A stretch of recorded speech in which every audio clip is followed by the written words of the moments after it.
Согласитесь, было бы неплохо играть в Майнкрафт и одновременно учиться. Я про такое мог только мечтать. Теперь каждый школьник имеет возможность учиться в Майнкрафт. Сейчас я говорю не только про программирование, а еще и про физику, математику, химию и даже изучение различных языков. Все это совмещает в себе Minecraft Education, особая версия Minecraft, которая доступна лишь избранным. Сегодня я вам про нее расскажу, и вы действительно удивитесь, сколько в ней прикольных вещей, которые должны появиться в оригинальной игре. Minecraft Education Edition создан на базе Bedrock версии игры, поэтому на первый взгляд кажется, что эта версия игры очень знакома и близка, особенно тем, кто часто играет на телефоне или планшете. Да, визуально это похожие игры, но в целом эта версия предназначена в основном для учебы. Нет, не подумайте, она также получает все обновления, правда с небольшой задержкой. Если тропы и сказки вышли на Bedrock и Java одновременно 7 июня, то вот для Education аж спустя 2 месяца, 8 августа. Главная цель этой версии — обучать школьников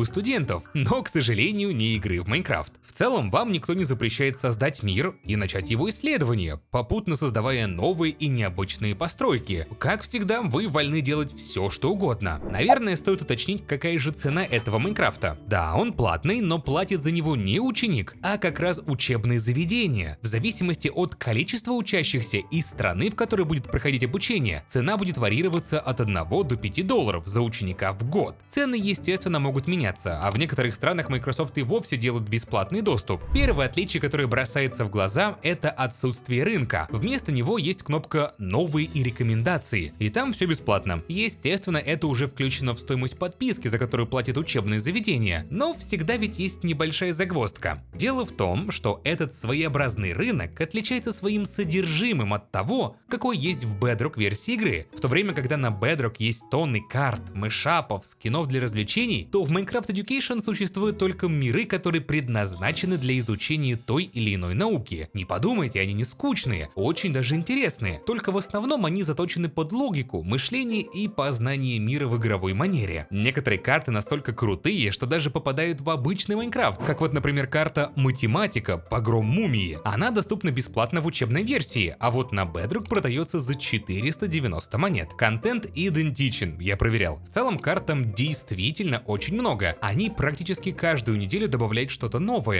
Есть также проблема со скинами, а точнее их отсутствие. Не понимаю почему, но здесь они решили убрать возможность загрузки своих собственных скинов. У каждого ученика есть несколько бесплатных наборов, из которых они могут выбрать желаемый скин. Как по мне, странное решение. Даже если они боялись, что ученики будут использовать неприемлемые скины, то можно добавить возможность отключить их на время занятий. Странно, но таков путь. В целом, при создании мира нет особых настроек, за исключением вкладки «Класс». Помимо привычных для нас игровых правил по типу PvP, всегда день, идеальная погода и сохранение инвентаря, мы можем включить код Builder. Это специальная функция, в которой у нас появляется возможность программирования прямо в игре, а также функция «Неизменяемый мир». Про первое и второе мы поговорим чуть позже. Давайте я пока вам продемонстрирую уникальные блоки, которые были придуманы именно для этой версии игры. Начнем, пожалуй, с камеры. Да, этот блок можно добыть и в Bedrock, но, к сожалению, там есть свои нюансы, и он не работает так, как задумывался. Так вот, камера — это блок-сущность. Рецепта крафта у нее нет. Получить ее можно только при помощи команд или достать из творческого режима игры. У камер есть два режима. Первый — это камера на штативе. Для ее размещения достаточно просто поставить блок камеры на землю, но она не сделает никакого фото, просто будет стоять. Для снимка понадобится нажать правой кнопкой мыши, тогда камера начнет мигать подобно блоку динамита, а также испускать дым, а через секунду сделает фото. Она будет следить за тем игроком, который ее активировал, то есть не обязательно ставить нужный ракурс, камера все сделает за вас. Второй режим ручной, если так можно выразиться. Здесь нам не нужно размещать камеру, мы просто выбираем нужный ракурс или то, что хотим сфотографировать, и нажимаем правой кнопкой мыши. Если нужно сфотографировать что-то на земле, то для этого достаточно зажать клавишу Shift, держа камеру в руке. Кстати, я сделал здесь фото, и оно указывает на мой телеграм-канал, ссылка на который находится в описании и закрепленном комментарии. Подписывайтесь, там много интересной информации, а также можете не переживать и спокойно поставить лайк этому видео, заодно подписаться. Поигравшись с камерой, возникает резонный вопрос: а где посмотреть все эти снимки? Для этого разработчики придумали портфолио. У него также нет рецепта создания, а получить этот предмет можно только из творческого меню. Тем не менее, это особая книга с вклеенными туда снимками, которые сделали именно вы. Интерфейс очень простой. Одна страница, одна фотография. До каждого снимка мы можем сделать небольшую надпись. Если снимок вам не понравился, его всегда можно удалить. А если же наоборот, то вы можете его как бы клонировать себе в инвентарь, а потом подарить другу или подруге. Он уже в свою очередь может добавить это фото в свое портфолио. Для этого предусмотрена отдельная кнопка. Единственный, как по мне, странный момент — это экспортирование портфолио. Дело в том, что после нажатия игра предлагает нам выбрать место, куда мы его экспортируем. Но проблема заключается в типе файла. Мы можем выбрать только PDF-формат, хотя раньше это был архив со снимками в формате JPEG. Странно, но в итоге мы получаем файл, где можем посмотреть все снимки. Возможно, это связано с тем, что все скриншоты автоматически сохраняются в папке с игрой. Но добраться туда — это реальная проблема. Как по мне, камера, портфолио и фото — это прекрасные вещи, которые должны перекочевать в полноценную версию игры. Следующий блок — это школьная доска. Все так же без рецепта, и получить можно через команды и творческое меню. Если все же быть точным, то он делится на 3 блока: грифельная табличка, плакат и доска. Отличаются они друг от друга лишь своими размерами и количеством текста, который можно на них написать. Размещать эти предметы можно где угодно и куда угодно. Даже на нетвердые блоки, такие как заборы, стекла, рельсы, ну и собственно на сами же школьные доски. У грифельных табличек, а также плакатов есть целых 6 линий для ввода текста, в то время когда у доски целых 15. Для написания текста хватит с головой. Каждую из 3 видов досок можно редактировать даже после написания текста. Это было добавлено, если не ошибаюсь, сразу же с появлением этих блоков. Но в отличие от табличек, здесь можно писать текст только на лицевой стороне. Немного странновато, но думаю, возможность писать с обеих сторон добавят в будущем. Все виды досок не считаются за полный блок, поэтому моб, а также игрок может запросто пройти сквозь каждую из них, но вот Поршень не в силах сломать этот блок. Довольно странно. Затем расскажу вам про блоки «Запретить» и «Разрешить». Они предназначены для того, чтобы вы могли создать область, в которой будет запрещено строительство, или область, где строительство будет разрешено. Чем-то напоминает приват-территории, только при помощи блоков. Запрещающие блоки — довольно прикольная вещь. Они запрещают размещать любые блоки поверх них. То есть вы можете сделать обычную постройку, и чтобы ученики часом не сломали ее, просто под этой постройкой размещайте запрещающие блоки. Разрешающие блоки имеют противоположную силу, хотя по сути для чего они нужны? В Майнкрафте ведь везде можно строить. В этой версии у мира есть особая настройка — неизменяемый мир. Включив ее, никто без особых прав не сможет строить в этом мире, но как раз на разрешающих блоках это можно сделать без особых усилий. Последний блок — это граница. Нет, не та, которая есть в Java Minecraft. Этот блок по функционалу чем-то похож на блок барьера, только он имеет особые свойства. Граница визуально похожа на стену, только красного цвета. Получить ее, ровно как и все остальное, можно только через творческое меню или команды. Главная задача этого блока — блокирование игроков и мобов. Разместив ее по периметру, никто не сможет выйти за границу этого блока. Перелететь ее нельзя, под границей другие блоки ломать запрещено, но строить в центре или копать вниз, где нет границы,